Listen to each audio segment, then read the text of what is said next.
পদ্মা সেতুর মাওয়া টোল প্লাজার কাছে একাধিক গাড়ির সংঘর্ষে আহত 15। পিআর ইস্যুতে বড় দুই দলের দ্বন্দ্ব উদ্বেগজনক, বললেন মামুনুল হক।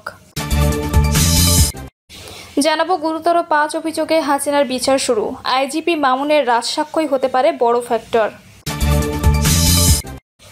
এবং সর্বশেষ জানাবো গণতন্ত্র ছাড়া বাংলাদেশকে রক্ষা করা যাবে না, বললেন দুদু। শুনছিলেন সংবাদ শিরোনাম, এবারে বিস্তারিত। পদ্মা সেতুর মাওয়া টোল প্লাজার কাছে একাধিক গাড়ির সংঘর্ষে আহত 15। মুন্সিগঞ্জের লৌহজংয়ের মাওয়া প্রান্তে পদ্মা সেতু টোল প্লাজার সামনে 5টি যানবাহনের সংঘর্ষে 15 জন আহত হয়েছেন। বেলা 11টার দিকে এই দুর্ঘটনা ঘটে। স্থানীয় সূত্র জানায়, ঢাকা থেকে মাওয়াগামী ইমাদ পরিবহনের একটি যাত্রীবাহী বাস ঢাকা মাওয়া এক্সপ্রেসওয়ের পদ্মা সেতুর মাওয়া টোল প্লাজার কাছে পৌঁছার পর ব্রেক ফেল করে। এতে নিয়ন্ত্রণ হারিয়ে ইলিশ পরিবহনের বাস, গোসাইরহাট এক্সপ্রেস বাস, একটি প্রাইভেট কার ও একটি জিপ গাড়ির সঙ্গে সংঘর্ষ হয় ইমাদ পরিবহনের বাসটির। এ সময় 15 জন আহত হয়। হাসারা হাইওয়ে পুলিশের ওসি আব্দুল কাদের জিলানী দুর্ঘটনার সত্যতা নিশ্চিত করেছেন। তিনি বলেন, ঘটনার পরপরই পরিস্থিতি নিয়ন্ত্রণ করা হয়। বর্তমানে ঢাকা মাওয়া এক্সপ্রেসওয়েতে যানবাহন চলাচল স্বাভাবিক রয়েছে। পিআর ইস্যুতে বড় দুই দলের দ্বন্দ্ব উদ্বেগজনক, বললেন মামুনুল হক। বাংলাদেশ খেলাফত মজলিসের আমির মাওলানা মামুনুল হক বলেছেন, পিআর পদ্ধতি নিয়ে বড় দুই রাজনৈতিক দলের মুখোমুখি অবস্থান উদ্বেগজনক। আমরা চাই জুলাই আগস্টে সম্ভাব্য আন্দোলনে সব শক্তির মধ্যে ঐক্য বিনষ্ট না হোক। রাজনৈতিক প্রতিযোগিতা থাকতে পারে, তবে তা যেন পরস্পরের বিরুদ্ধে বিষদকারে পর্যবসিত না হয়। কারণ এই ধরনের বিদ্বেষপূর্ণ রাজনীতি ফ্যাসিবাদের পুনরাবির্ভাবের সুযোগ সৃষ্টি করে। তিনি বলেন, আমরা আংশিক পিআর পদ্ধতি চাই। বর্তমান ব্যবস্থায় সংখ্যাগরিষ্ঠের মতামতের প্রকৃত প্রতিফলন ঘটে না। তাই ন্যায্য ও অন্তর্ভুক্তিমূলক প্রতিনিধি নির্বাচনে আংশিক পিআর সিস্টেম নিম্নকক্ষে এবং পূর্ণ পিআর সিস্টেম উচ্চকক্ষে চালু করা প্রয়োজন। তবে এ নিয়ে আরও বিশদ আলোচনা হতে পারে। মামুনুল হক বলেন, 15 বছর ধরে দেশের রাজনৈতিক অঙ্গনে যারা সবচেয়ে বেশি জুলুম নির্যাতনের শিকার হয়েছেন তাদের মধ্যে বাংলাদেশ খেলাফত মজলিস অন্যতম। সংগঠনটির একটি গৌরবজনক ইতিহাস রয়েছে। সংগঠনের প্রতিষ্ঠাতা আল্লামা আজিজুল হকের নেতৃত্বে বাবরি মসজিদ ভাঙচুরের প্রতিবাদে লং মার্চ হয়েছিল। ভারতের পানি আগ্রাসন, কোরআন অবমাননা সহ প্রতিটি অপকর্মের বিরুদ্ধে সংগঠনটি রাজপথে সংগ্রাম করেছে। তিনি বলেন, আমাদের প্রায় সব কেন্দ্রীয় নেতা দীর্ঘ সময় কারাগারে বন্দী ছিলেন। ফ্যাসিবাদী রেজিমের প্রধান শেখ হাসিনা আমাদের সংগঠন ও নেতৃত্বকে সরাসরি টার্গেট করেছিলেন। তারপরও আমরা কখনো স্বৈরাচারের কাছে মাথা নত করিনি। ফ্যাসিবাদ বিরোধী ঐক্য অটুট রাখার আহ্বান জানিয়ে তিনি বলেন, রাজপথে গড়ে ওঠা ঐতিহাসিক ঐক্যকে নস্যাৎ করা যাবে না। বর্তমানে যে রাজনৈতিক সমন্বয়ের ধারা চলছে, যেখানে কেউ কাউকে উৎখাত করছে না বা দমন করছে না, সেটি যেন বজায় থাকে। কেউ যদি আওয়ামী লীগের পুরনো ঐতিহ্যে ফিরে গিয়ে দমন পীড়নের রাজনীতি করতে চায়, তাহলে বাংলাদেশ খেলাফত মজলিস জাতীয় ঐক্যের ডাক দেবে এবং সক্রিয় ভূমিকা পালন করবে। গুরুতর 5 অভিযোগে হাসিনার বিচার শুরু, আইজিপি মামুনের রাজসাক্ষ্যই হতে পারে বড় ফ্যাক্টর।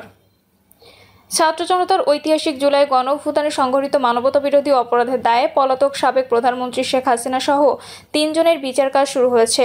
ট্রাইব্যুনাল 1 বৃহস্পতিবার এই আদেশ দেন। মামলার অন্য 2 আসামি হলেন সাবেক স্বরাষ্ট্রমন্ত্রী আসাদুজ্জামান খান কামাল ও সাবেক আইজিপি চৌধুরী আবদুল্লাহ আল মামুন। উল্লেখযোগ্য বিষয় হলো, আটকা থাকা একমাত্র আসামি চৌধুরী আবদুল্লাহ আল মামুন দোষ স্বীকার করে রাজসাক্ষী বা অ্যাপ্রুভাল হয়েছেন। এতে মামলায় অপরাধীদের চিহ্নিত করা সহজ হবে এবং বিচার প্রক্রিয়া ত্বরান্বিত হবে বলে প্রসিকিউশন জানিয়েছে। এদিকে ট্রাইব্যুনালের প্রসিকিউটর বিএম সুলতান মাহমুদ এক প্রশ্নের জবাবে বলেন, চার্জশিটভুক্ত আসামি সাবেক আইজিপি চৌধুরী আবদুল্লাহ আল মামুন রাজসাক্ষী হওয়ায় তার সাক্ষ্য এখন এ মামলার বিচারে বড় ফ্যাক্টর হবে। অর্থাৎ অপরাধীদের অপরাধ চিহ্নিত করা আরও সহজ হবে। এর ফলে মাস্টারমাইন্ড শেখ হাসিনা সহ জড়িতদের বিচারের গতি ত্বরান্বিত হবে। বিচারপতি মোহাম্মদ গোলাম মর্তুজা মজুমদারের নেতৃত্বে 3 সদস্যের ট্রাইব্যুনাল 1 চৌধুরী আবদুল্লাহ আল মামুনের রাজসাক্ষী হওয়ার আবেদন মঞ্জুর করেন। একই সঙ্গে শেখ হাসিনা ও আসাদুজ্জামান খান কামালের অব্যাহতির আবেদন খারিজ করে তাদের বিরুদ্ধে অভিযোগ গঠনের আদেশ দেন। এছাড়া প্রসিকিউশনের প্রারম্ভিক বিবৃতি 3রা আগস্ট এবং মামলার সাক্ষ্য গ্রহণ শুরুর জন্য 4 আগস্ট দিন ডেকেছেন আদালত। ট্রাইব্যুনালে অপর 2 সদস্য হলেন বিচারপতি মোহাম্মদ শফিউল আলম মাহমুদ ও বিচারক মোহাম্মদ মহিতুল হক ইনাম চৌধুরী। মানবতাবিরোধী অপরাধের 5টি অভিযোগ এনে 12ই মে এ মামলার প্রতিবেদন জমা দেয় ট্রাইব্যুনালের তদন্ত সংস্থা। সেখানে শেখ হাসিনাকে জুলাই আগস্টের নৃশংসতার মাস্টারমাইন্ড, হুকুমদাতা ও সুপিরিয়র কমান্ডার হিসেবে বর্ণনা করা হয়। মানবতাবিরোধী অপরাধের 5টি অভিযোগে নিয়ে 12ই মে এ মামলার প্রতিবেদন জমা দেয় ট্রাইব্যুনালের তদন্ত সংস্থা। সেখানে শেখ হাসিনাকে জুলাই আগস্টের নৃশংসতার মাস্টারমাইন্ড, হুকুমদাতা ও সুপিরিয়র কমান্ডার হিসেবে বর্ণনা করা হয়। আন্দোলন দমনে প্রায় 1,500 মানুষকে হত্যার উস্কানি, প্ররোচনা ও নির্দেশ দান, সুপিরিয়র কমান্ড রেসপন্সিবিলিটি এবং জয়েন্ট ক্রিমিনাল এন্টারপ্রাইজের মোট 5 অভিযোগ আনা হয়েছে 3 আসামির বিরুদ্ধে। এর পক্ষে আন্দোলনকারীদের ওপর মারণাস্ত্র ব্যবহারের নির্দেশ দেওয়া সংক্রান্ত শেখ হাসিনার অডিও টেপ এবং সাক্ষ্য প্রমাণ দাখিল করে প্রসিকিউশন শেখ হাসিনা আন্দোলনকারীদের দমনে হেলিকপ্টার, ড্রোন এবং লেথাল উইপন ব্যবহারের নির্দেশ দেন। আসাদুজ্জামান খান কামাল ও চৌধুরী আবদুল্লাহ আল মামুন এই নির্দেশ বাস্তবায়নে তাদের অধীনস্থ আইনশৃঙ্খলা বাহিনীকে নির্দেশনা দেন। এর মাধ্যমে আসামিরা অপরাধ সংগঠনের নির্দেশ প্রদান, সহায়তার, সম্পৃক্ততা এবং ষড়যন্ত্রের মাধ্যমে মানবতাবিরোধী অপরাধ সংগঠন করেছেন। এর মধ্য দিয়ে ক্ষমতাচ্যুত প্রধানমন্ত্রী শেখ হাসিনার বিরুদ্ধে মানবতাবিরোধী অপরাধের প্রথম মামলার বিচার শুরু হলো। বেলা 12টায় ট্রাইব্যুনালের কার্যক্রম শুরু হয়। শুরুতে চিফ প্রসিকিউটর চার্জ গঠনের আবেদন জানান। এ সময় চৌধুরী আবদুল্লাহ আল মামুনের বিরুদ্ধে আনা 5টি অভিযোগ পড়ে শোনান বিচারক মোহাম্মদ মহিতুল হক এনাম চৌধুরী। ট্রাইব্যুনাল জানতে চান তার বিরুদ্ধে আনা অভিযোগের দায় তিনি স্বীকার করেন কিনা। এ সময় কাঠগড়ায় থাকা চৌধুরী আবদুল্লাহ আল মামুন হাতে থাকা একটি কাগজ দেখে বলেন, I plead guilty. I am willing to voluntarily disclose to and full disclosure of the whole of the circumstances. আমি দোষ স্বীকার করেছি। অপরাধ সংগঠনের বিষয়ে তথ্য দিয়ে আমি ট্রাইব্যুনালকে সহযোগিতা করব। রাজসাক্ষী হওয়ার আবেদন পলাতক শেখ হাসিনা ও আসাদুজ্জামান খান কামালের পক্ষে অভিযোগ গঠনের শুনানিতে অংশ নেন রাষ্ট্রনিযুক্ত আইনজীবী আমির হোসেন। এই 2 আসামির পক্ষে তিনি এর আগে অব্যাহতি আবেদন করেন, সেটি খারিজ করে দেন আদালত। অন্যদিকে সাবেক আইনজীবী চৌধুরী আবদুল্লাহ আল মামুন মামলা থেকে অব্যাহতি চেয়ে কোনো আবেদন করেননি। তার বদলে তিনি দোষ স্বীকার করে রাজসাক্ষী হওয়ার আবেদন করেন। মামুন যেহেতু দোষ স্বীকার করে নিয়েছেন, সেজন্য নিরাপত্তার স্বার্থে তাকে আলাদা রাখার আবেদন করেন তার আইনজীবী জায়েদ বিন আমজাদ।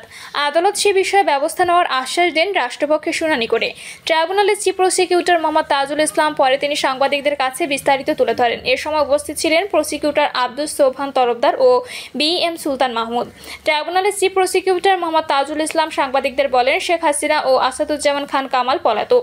তৃতীয় আসামি চৌধুরী আবদুল্লাহ আল মামুন আদালতে উপস্থিত ছিলেন। তাকে জিজ্ঞাসা করা হয় অভিযোগ বিষয়ে তার বক্তব্য কী।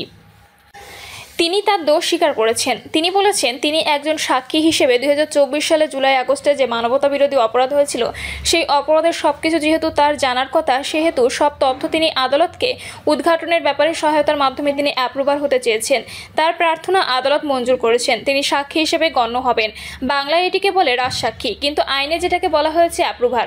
রাজসাক্ষী হলে মামুনকে ক্ষমা করা হবে কিনা জিজ্ঞাসা করা হলে তাজুল ইসলাম বলেন, তার বক্তব্যের মাধ্যমে পুরোপুরি সত্য প্রকাশিত হলে আদালত তাকে ক্ষমা করতে পারেন অথবা অন্য কোনো আদেশও দিতে পারেন।